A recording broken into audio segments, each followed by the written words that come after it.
تحت أمطار غزيرة دخل منتخب إنجلترا ومضيفه منتخب الجبل الأسود أرضية الميدان وعين التوليفة الإنجليزية على نقطة على الأقل لضمان اللحاق بركب المتأهلين.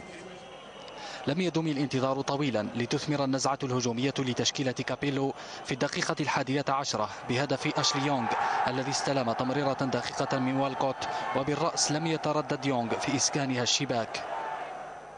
الضغط الإنجليزي تواصل بعد ذلك بحثا عن هدف ثان، فكان لمنتخب الأسود الثلاثة ما أراد عندما انطلق روني في هجمة معاكسة وأرسل كرة إلى أشلي يونغ الذي مرر إلى دارين بنت لتستقر تسديدته في مرمى أصحاب الأرض في الدقيقة 31. لكن الدقيقة الأخيرة من الشوط الأول حملت هدفا مفاجئا لأصحاب الأرض بعد أن مرر بيكي راي لزفيوتيتش الذي لمست تسديدته غاري كايل وبغتت الحارس جو هارت.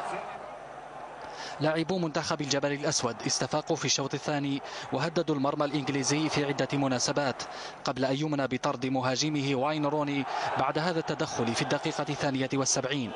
وما فتئت تأثيرات النقص العددي تلقي بظلالها على تشكيلة كابيلو التي عادت لتلعب في الدفاع، لكن ذلك لم يجدها إذ تكبدت هدفا ثانيا في الدقيقة الأخيرة من الوقت الرسمي عبر البديل ديلي باسيتيتش.